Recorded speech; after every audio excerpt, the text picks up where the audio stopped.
Good evening. So I work for a people supply chain company. We've hired somebody every 5 minutes for the last 5 years. But we've only hired 5% of the kids who came to us for a job. So I'm sort of at the agony and ecstasy of India's labor market, if you think about it. The ecstasy is that I'm basically a child of lower hiring standards. I mean, kids getting jobs with me today wouldn't have got a job 5 years ago. Kids who got a job with me 5 years ago would not have got a job 10 years ago. So I had a telecom client, I remember, shouting at me a few weeks ago, saying, I'm so desperate for employees, I need a pair of hands, I don't care if a brain comes attached. If all you want is a pulse, we can do that quickly. But the agony wasn't as obvious to me, which is a mirror image. We had a job fair in Jaipur. 35,000 kids showed up that morning, I remember, last year. And I met 800 of them. And I can guarantee if they were born in Delhi, Bombay, or Bangalore, they would have had a job. Unfortunately, they were born in Dausa, Barmer, or Jhunjhunu. So the two most important decisions a child in India makes are to choose your parents wisely and to choose your PIN code wisely. You are laughing because you chose your parents wisely and your PIN code wisely. I obviously did that. That's why I'm standing in front of you. 95,000 kids come to me every month for a job. We hire about 4,000 or 5,000 of them. Many of them have degrees. Many of them went to the places that their parents told them to, but they're not employable. But I'd like to step back even one step further, since this conference is about sort of rethinking India. You know, one of the most interesting questions of all times is why are countries poor? It's a question you should think about. I went for my MBA to the US in August 96. And by September, I was asking myself, these Americans aren't smarter than us. Why are they richer than us? I mean, clearly at an individual level, I can kick their butt. But obviously, the system has capabilities which allows them to be more productive. And that's finally what poverty is about. It's about productivity. And so, of course, the question is, why are countries poor? And I don't think anybody's been able to answer that question. We have many alibis. We can blame the British, we can blame the weather, you can blame religion. But if you study over time, none of that sort of seems convincing enough. So maybe the more important question than why is how? And what do you do about poverty? And I think that's a very important question. In the last 10 years before this government, we had a government who said, well, the answer to poverty is to legislate rights. So we legislated right to education, we legislated right to work, a right to food, a right to service. We had 9 rights legislated. Now, India has more cell phones than bathrooms. Does that mean we should have a Right to Bathroom Act? Or shall we figure out, however dirty the birthing of the telecom industry, we still got 1 billion cell phones in the hands of many people. So I think the question about rights versus the infrastructure of opportunity and how you think about poverty can be reduced, because a job changes a life in a way that a subsidy never can. The second thing about what is the role going to be of the Indian state. Now, my parents retired to Kanpur. Kanpur is a large city with lots of people, but it's an economic wasteland in Uttar Pradesh. But the 4 fastest growing industries in Kanpur are private bottled water, private security, private generators, private schools, and private hospitals. There is no state in Uttar Pradesh. And their rights as consumers are higher than their rights as citizens. That's part of what we have to think about when we're sort of reinventing India. So the infrastructure of opportunity is, whichever way you think about it, going to be linked to the world of work. So there are 5 geographies of work that I'd like you to think about. There's a physical geography of work, a sectoral geography of work, an enterprise geography of work, the education geography of work, and the legislative geography of work. And I'll explain each one of them. But that's essentially what we have to do when we reinvent India. So the physical geography of work is an interesting question about whether we take jobs to people or people to jobs. You know, in political imagination, we are always taking jobs to people.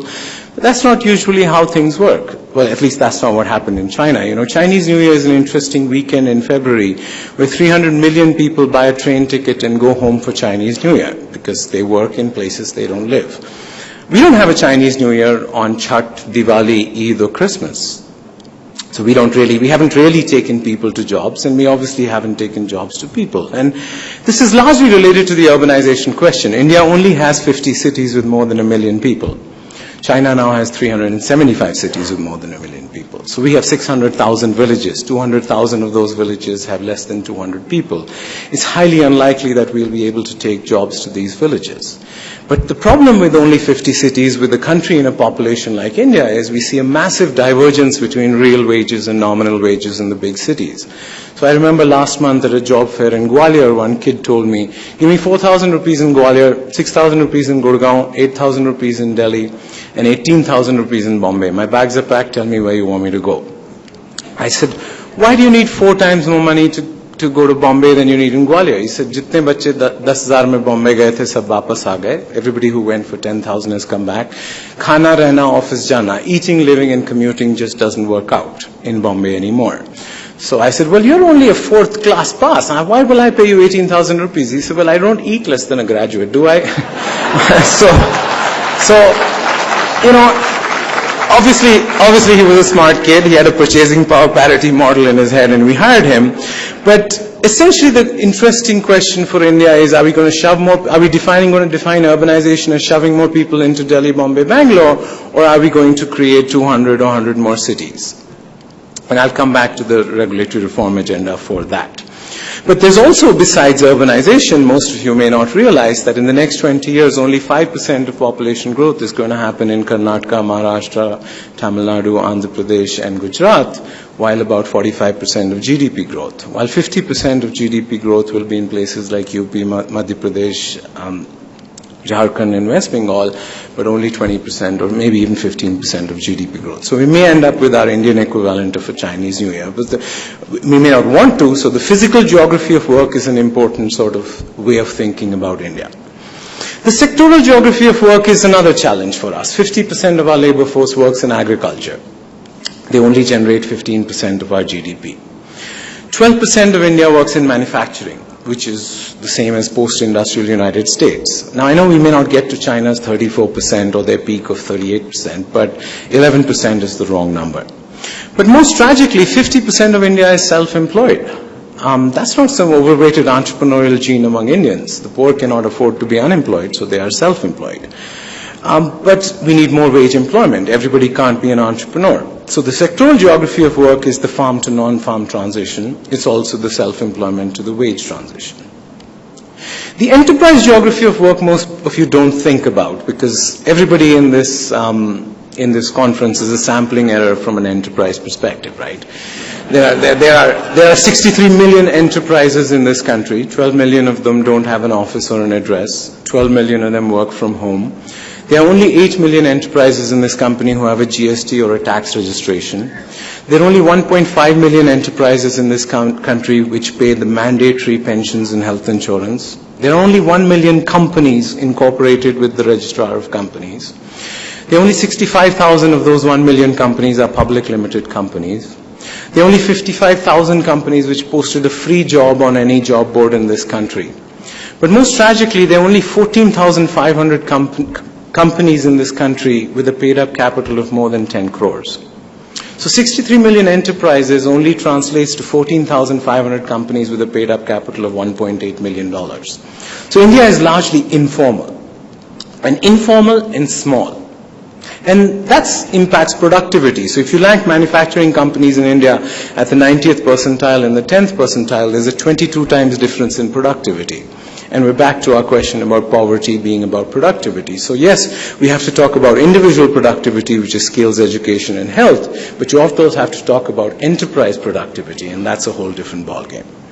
The education geography of work, most of you know. I mean, 1 million kids will join the labor force every month, but just to jog your memory, 26 million people take the class 10th exam every year. 10 million of them fail. 16 million take the class 12th exam every year. 8 million of them fail. Of the 8 million who pass class 12, 5 million go to college and 3 million disappear. So this is a scale which no other country has sort of had to deal with. And in addition to the sort of school problem, we have a mismatch between what the education institutions are teaching the kids. So we still teach an automobile mechanic with a carburetor. No Indian car is made with a carburetor. Or I remember at a job fair I think it was Kanpur, a guy kept shoving his BA in English certificate in my face, so I kept asking him questions in English. He kept answering me in Hindi. I said, English is English is like Windows, it's an operating system. It's not a language. Why are you answering me in Hindi? Employment outcomes are 300% higher. He said, आपको सच बताऊं sir, मैंने अपना BA English Hindi में किया है. So, it's, again, you find, the ayatollahs of education should be hung from the nearest tree, because obviously he got a degree, but he didn't have what was sort of implied in the piece of paper that he had. The legislative geography of work is the last geography of work, and we had 90% informal employment in India in 1989, and 25 years later we still have 90% informal employment.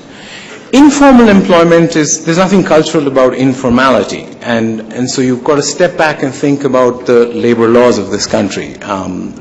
We have an employment contract, which is sort of marriage without divorce. If you without employers, you don't have employees. This has various implications. We have the highest salary confiscation in the world. It's about 45% for low-wage employees. And I will come back to that. But, obviously labor laws are controversial all over the world. But the trade union sort of view of the world, where job preservation is a form of job creation, is no longer serving India. You have to choose whether we want to protect old people, or we want jobs for old people, or we want jobs for young ones. I mean, it's a political choice. I don't think labor reform is a policy choice. I think we're finally ending up at the stage where labor reform is a political choice, where you had 100 million new voters in the last election, and you'll have 100 million new voters in the next election. So the 5 geographies of work. The physical geography of work is about smart cities, and it's about the urbanization program. The sectoral geography of work is the Make in India program and the ease of doing business. The enterprise geography of work, again, is about many things in capital market reform, but it's also about ease of doing business. The education geography of work, we will come to those reforms, which is converting the Right to Education Act into a Right to Learning Act. It is about reforming our higher education system, and it's about Skill India, of course. And the legislative geography of work is about the labor reforms, which have now begun both in Delhi and in state capitals. So if you see the pattern here, all these things aren't random. When you think about jobs is the ultimate sort of complexity. Jobs depend on many things, but they obviously do depend on some of these agendas which have been identified and are specifically sort of being processed now. So before moving to the demand side, and I won't spend much time on this, but the supply side is important. So there are 3 problems in India's labor market. We have a matching problem, which is connecting demand to supply. We have a mismatch problem, which is repairing supply for demand. And we have a pipeline problem, which is preparing supply for demand. And I distinguish in repair and prepare based on the opening balance of the child or the duration of the course. Now, when you unpack the agenda into those 3 buckets, then you'll start seeing a reform agenda emerge in that. So, and matching is important, just connecting. Peter Diamond got the Nobel Prize in Economics for his work on search costs in labor markets, which is essentially how does a kid in Durgapur find a job in Bangalore, or a kid in Nashik find a job in Bombay. Employment exchanges have been a waste of time. We have 1,200 employment exchanges. Last year, to the 4 crore people registered, they only gave 3 lakh jobs. So obviously it's just employment exchanges aren't reducing the sort of frictional unemployment that we want. And so now there's a program to convert employment exchanges to career centers, which will all go online, and then they'll offer assessment, they'll offer counseling, they'll offer some repair, apprenticeships, and the job. So you start making it a little easier for the kids who are going to come there. I think an important part of the agenda for matching is labor laws. Informality, India's labor laws are you can't comply with 100% of them without violating 15% of them. So essentially we have 22 definitions of workers, we have 17 definitions of wages. We have a 45% payroll confiscation for poor value for money schemes. ESI, which is India's mandatory health insurance program for employers, is among the world's worst health insurance programs. We have a claims ratio of 45%. There's no health insurance program in India which has a claims ratio of less than 90%. The Provident Fund, it's the world's most expensive government securities mutual fund. It charges 440 basis points. There's no government securities mutual fund in India which charges more than 40 basis points. So I think the reform that you're starting to see has been so overdue and so obvious that it's sort of clear that if you want to do matching, it's very hard to do it with informal employment. One of the most important things to recognize about India's job market is not that we aren't creating jobs. We aren't creating enough formal jobs. The jobs we are creating are informal and unproductive.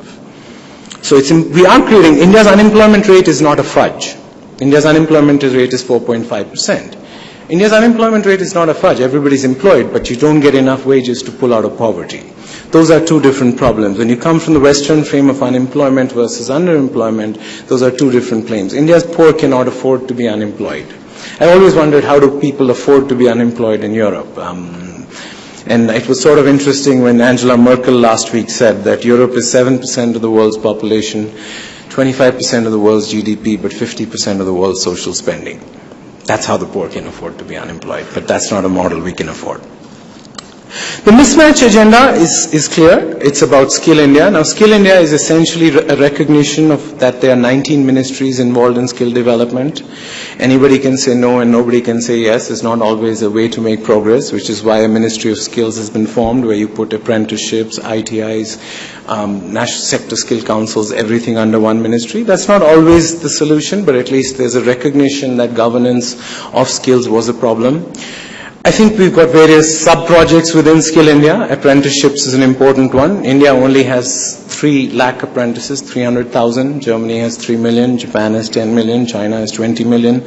Learning by doing and learning while earning is a very powerful way of skill development. So I think we now, the Apprenticeship Act was amended 6 months ago. 3 months ago it was notified. Now we can easily get to 1 million, if not 10 million apprentices over the sort of next 10 years, and there's a clear program to sort of do that. And apprenticeships are very important for various reasons, learning by doing, learning while earning. But they break the problem. You know, I remember when I started getting obsessed by apprenticeships, when in a job fair I was very tired by 2 o'clock, so I said, look, if your kids don't have work experience, I can't talk to you. So, 200 kids went away. One smart kid came and stood in front of me. He said, you guys wear suits. Do you leave your brains at home? You're telling me you can't give me a job without experience. How do I get experience without a job? And that is exactly what apprentices do. They allow employers to take employees for a test drive. They allow employees to create potential job seekers, to create signaling value. And I think that's one of the most important sort of amendments which has been passed after 20 years. I think the other part of Skill India is to create better connectivity between the demand side and skill side. The national occupation codes, which we've used for 30, 40 years, do a very bad job of signaling to educational institutions on what employers want and signaling to sort of the other side. And the labor market is very sophisticated now. Feet on street financial services liabilities, I've got one of my clients who pays 7,000 rupees and the other one pays 25,000 rupees. The kid is the same age, job description is exactly the same. Or retail floor supervisor, I have somebody who pays 45,000 and somebody who pays 14,000 for exactly the same job description and kid the same age. The difference will be body odor, it will be English, it will be sales skills, it will be many things. But the market's sophisticated now, and we have to signal to educational institutions on what employers sort of need. So creating the connectivity, which is the sector skill councils, which have now been established, which are industry run and industry managed. They're not yet where we want them to be, but I think you've created a government funded forum which is only providing funding, and they are run by the private sector, which hopefully over the next 5 years will do a better job of making the system self-healing, that as the world of work changes, you'll be able to change much more quickly. Finally, there's a market failure, I think, in financing, which not all of us understand. For a long time, many people in government said employers should manufacture their own employees. This is all about CSR. You're not stepping up to the table. Employers can't manufacture their employees.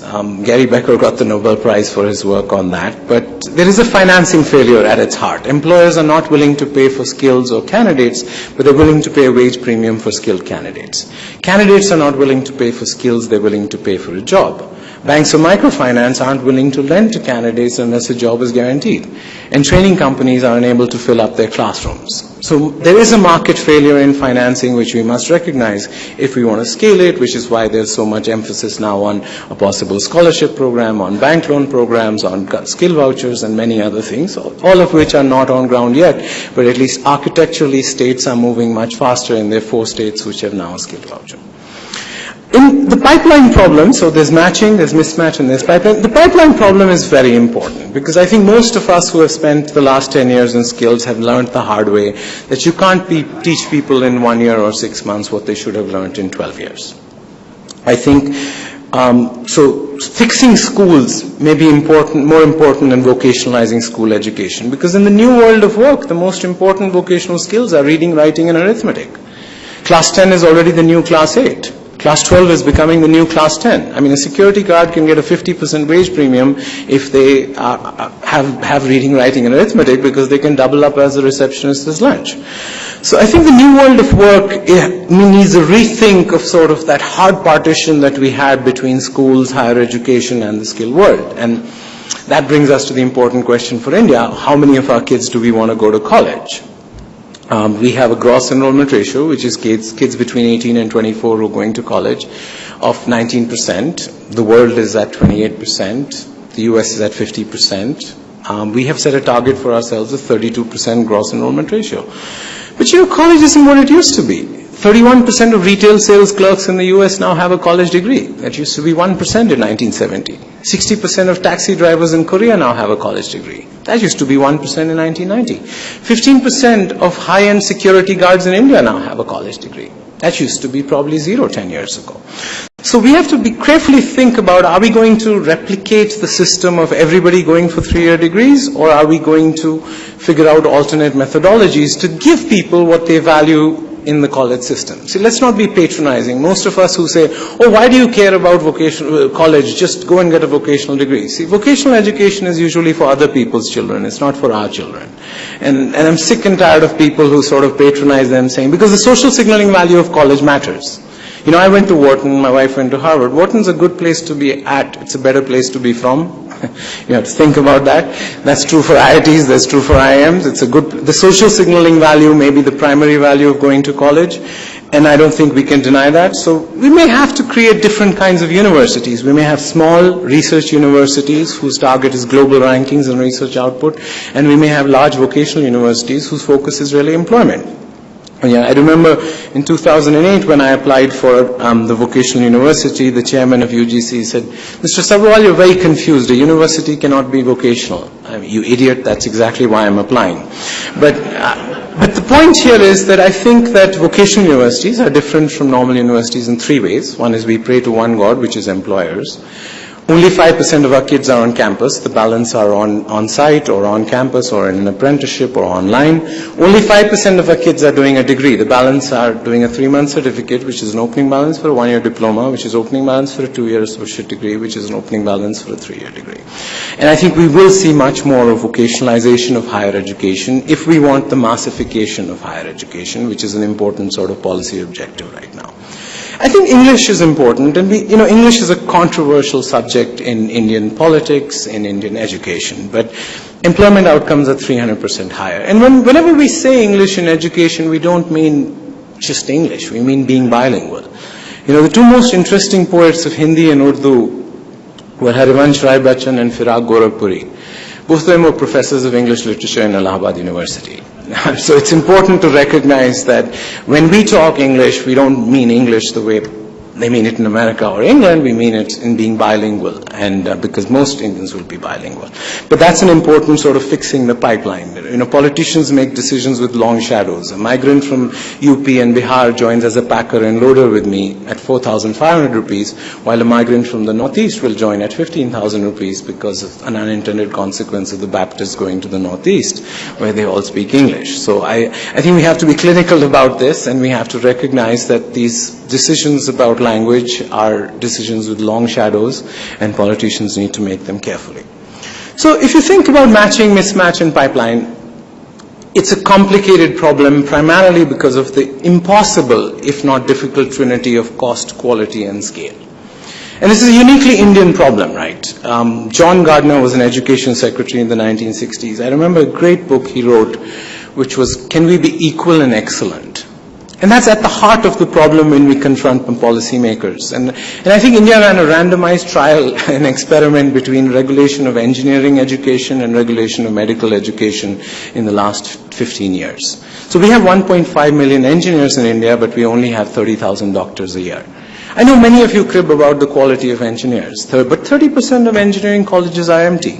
30% of engineering colleges are shutting down. But anybody who wants to be an engineer can be an engineer today in India. Engineering salaries are the only salary which has stayed stagnant for the last 6 years. But in medical colleges, we sort of have 2 crore capitation fees. I mean, India needs 100,000 doctors. We only have 30,000 doctors. Now, the medical regulator said the only way to control quality was by controlling quantity. So in MCI, we had a regulator who was bribed to keep capacity down, and AICT was a regulator who was bribed to expand capacity.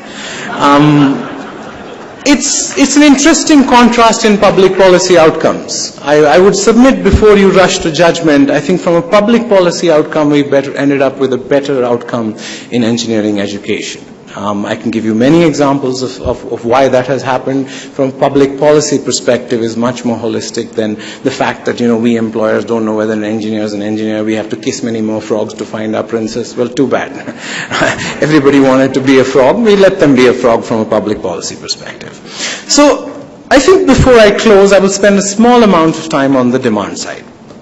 India has been a hostile habitat for entrepreneurship for the last 30, 40 years, and that was a child of the economic model which we adopted. We have to generate our own power, we have to provide our own transport, we have to substitute for the state in so many ways that is just almost impossible for small entrepreneurs. See, as an entrepreneur, there are 2 kinds of companies you can create, a baby and a dwarf. A baby and a dwarf are both small, but the baby is going to grow and the dwarf is going to stay there. The difference between a baby and a dwarf is not more food, it's really in DNA. Most Indian enterprises, the 63 million which translate into 14,500 companies, most Indian enterprises are dwarfs, they're not babies. And that's not necessarily cultural. I would be careful with cultural explanations for enterprise. One of the things which used to irritate me before reform was this whole concept of Hindu rate of growth, right? Between 1820 and 1950, India only grew at 0.1%. And between 1950 and 1991, we grew at 2%. So there was this idiot economist who said, well, this is the Hindu rate of growth. Well, from 1991 till now, we've grown at 7.5%, and we didn't shoot all the Hindus. So these cultural explanations, you have to be very careful particularly for poverty, you have to be very careful. There may be institutions, there may be many other things. And India has been a hostile habitat for entrepreneurship, and we've got to recognize non-farm creation needs smart cities, it needs ease of doing business, it needs GST, it needs Skill India, it needs coals to be priced by auctions, it needs roads, it needs all the other stuff that is not really unknown. I think you can make out the sophistication of people's understanding of India on whether they rant about what India needs to do or how and who should do it. You could change the date on the Kothari Committee report of 1968 and not go very wrong in higher education. Apprenticeship Act reform, which we did 4 months ago, was the 20th point in Indira Gandhi's 20-point program in 1975.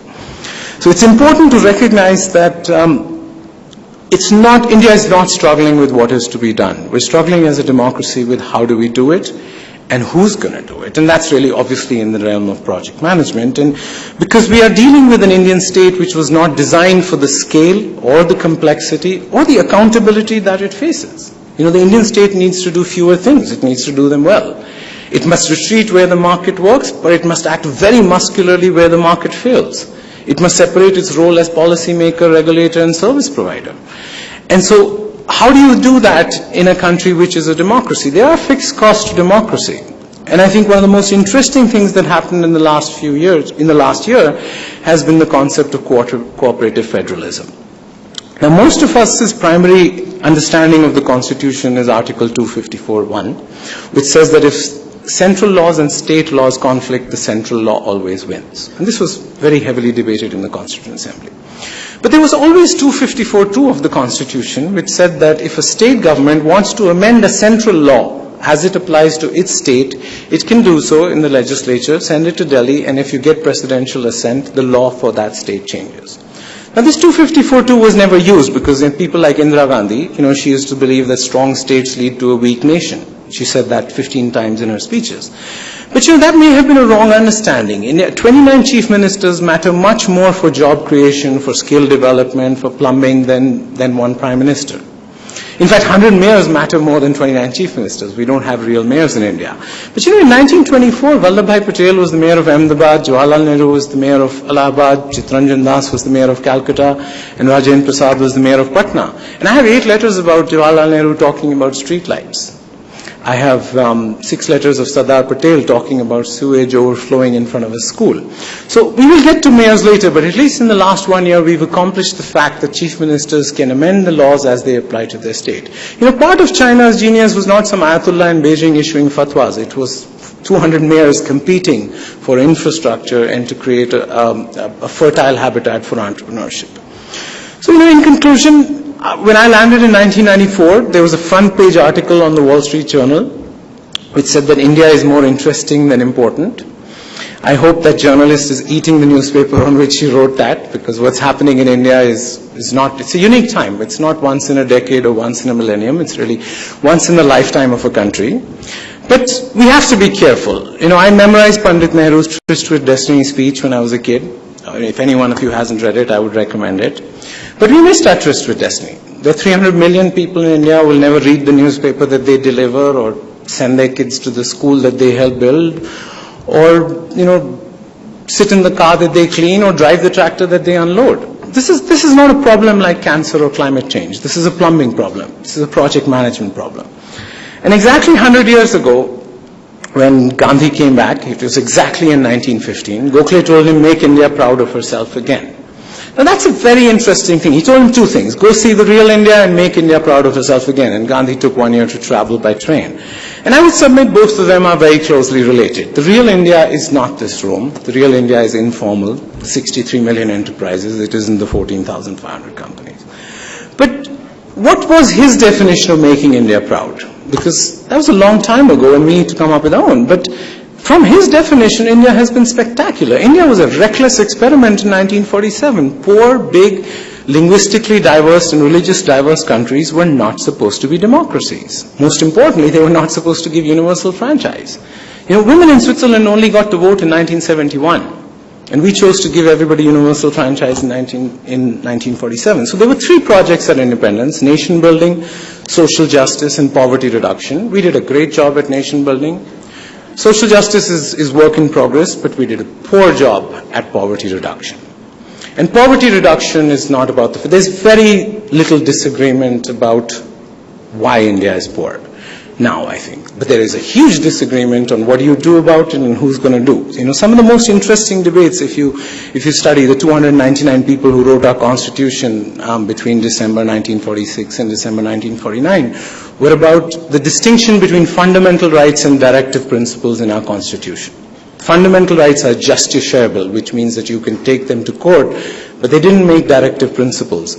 And which is why we've sort of made much more progress on our fundamental rights. So the next 20 years is really about the directive principles of the Constitution rather than the fundamental rights, which is education, which is skills, which is jobs, which is sanitation, and so much else of what the Founding Fathers sort of recognized, but they said that, well, we have to sequence this.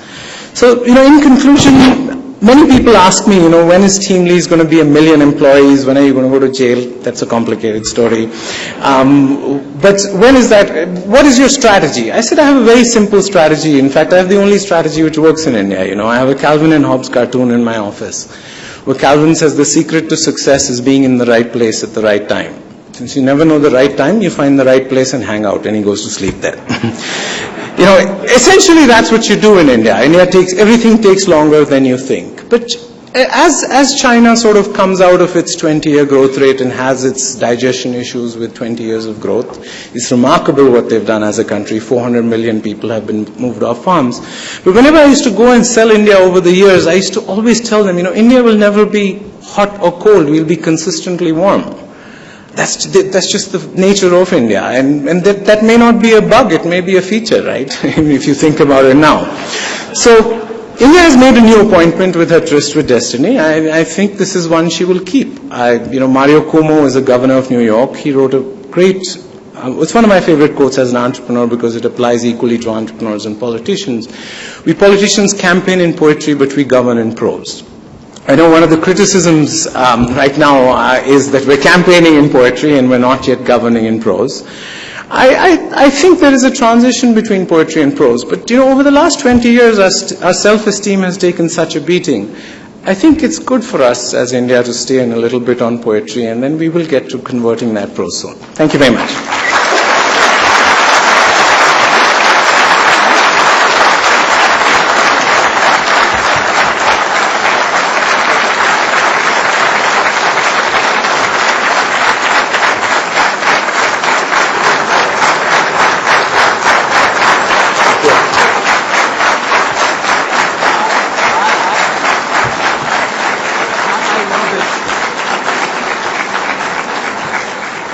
I love this.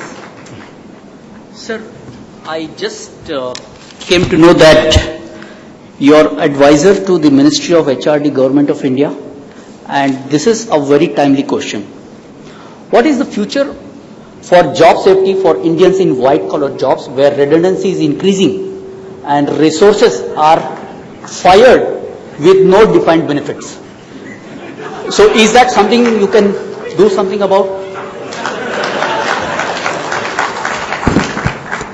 You want a guarantee, go buy a toaster, yeah? I mean, what do you mean by guarantee? See, the world of employment has changed so much. If you think of a book called Organization Man, it was written by the editor of Fortune, William White, in the 1950s. He said, you join a company, you spend your life there, you put your head down, you get your pension, you be loyal, you dress like everybody else. And one of the companies he modeled it on was IBM, fascinatingly. IBM recently put out some numbers, and I know a lot of people will be here, but 50% of IBM employees have been with them less than 2 years. 40% of IBM employees don't go to an IBM office every day, and 30% of IBM employees are now women. Organizations aren't what they used to be. I think we've shifted from a my-bop or a patronage relationship to a taxi cab contract. Employment is a taxi cab ride, which is short, it's intimate, and it's intense, but it isn't for life.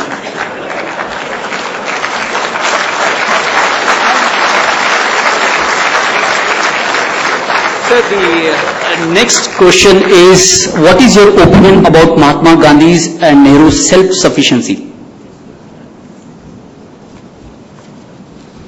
So, it's postmortems have a certainty that prescriptions don't. Every doctor can tell you that.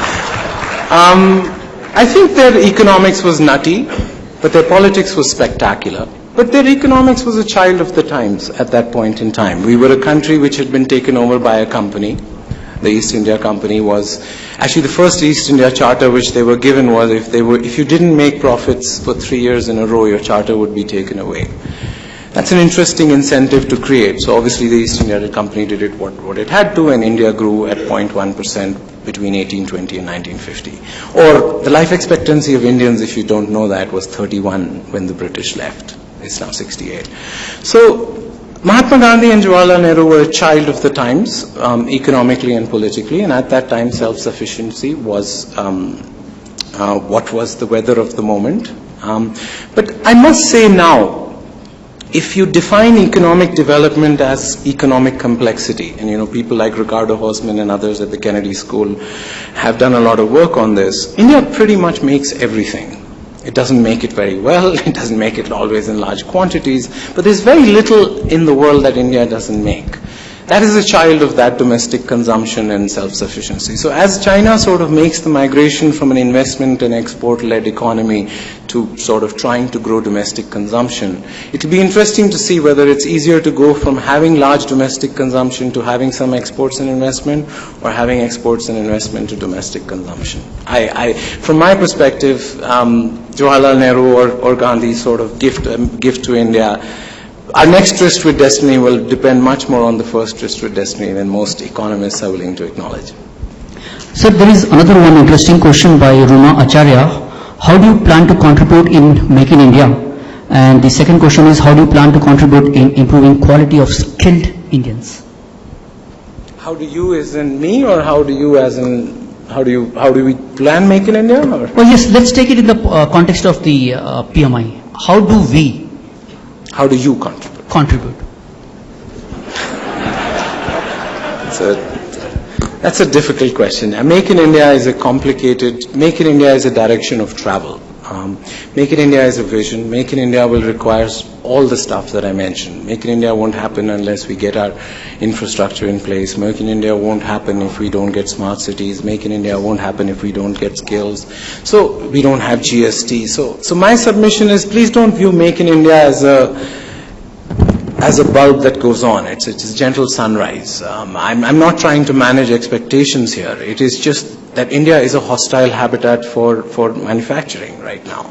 It's acknowledged that, and I think you will see a rise in the rankings of India in the ease of doing business, not as much as we had hoped, but it will be coming out in the next few months.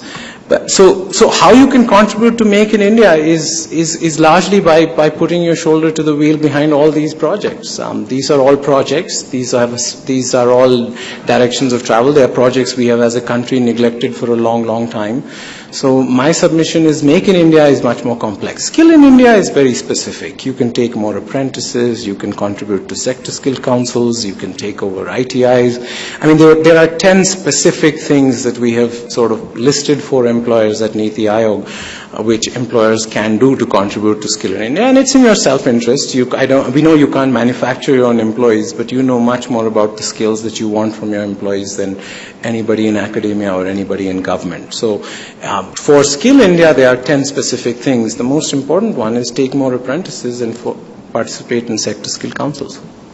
Sir, thank you so much. I know we have a lot of questions coming up and really appreciate the audience to pour in their questions, but due to the lack of time or, we would like to pause here, but definitely we will try to address as many as possible in the future sessions that we are going to be having. And can I call upon Mr. Murli Santanam and Mr. Michael DiPrisco to honor our distinguished speaker.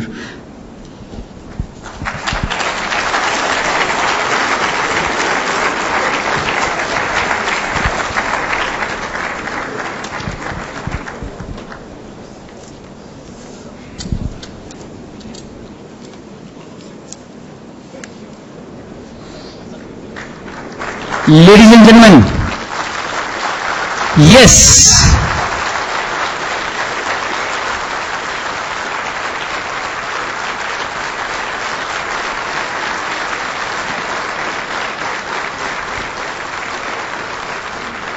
sir, we would request you to be on the stage for some more time. It's the time for group photo, and I request the special dignitaries, Chapter Advisory Council and the Executive Council members to come up to the stage for group photo. Special dignitaries, Mr. Michael DiPrisco, Mr. Dr. Bala Bardwaj, Mr. Manish Sabharwal, Mr. Raj Kaladi, and Mr. Jairam Biji, Mr. P.S. Ravindranath, Mr. Craig.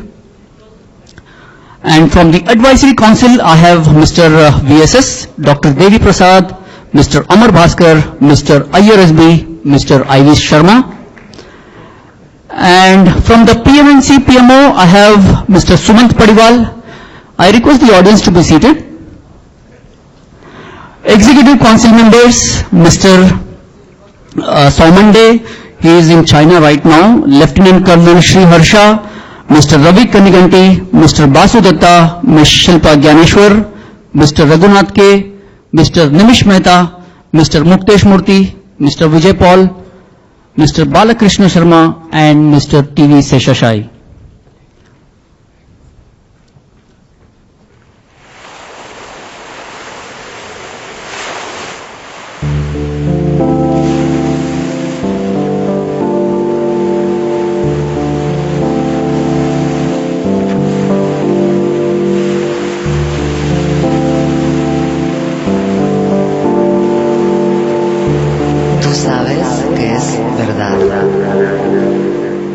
Déjate acariciar,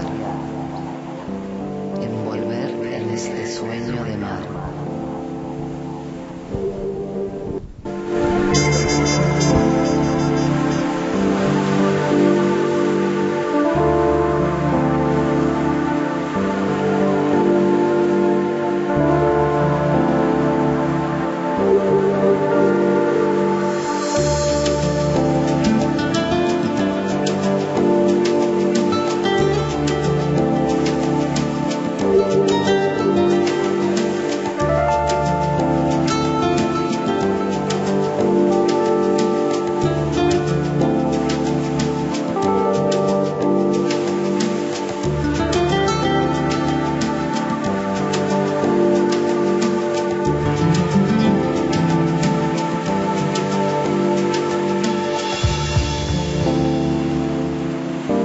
Sabes que es verdad.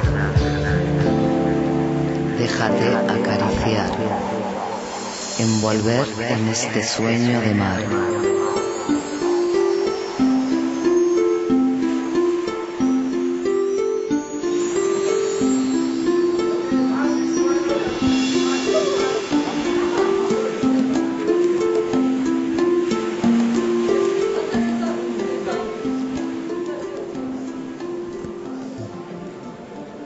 I'm actually interested to find out who took out the mobile. Is it the selfie that they wanted to take?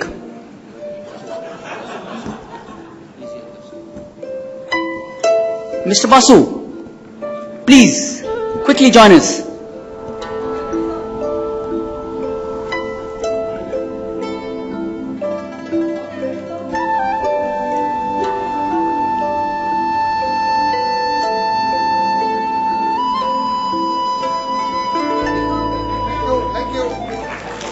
Thank you so much, sir. And I request you to take your respective seats. While the dignitaries take their respective seats, we will gear up now for the next agenda item.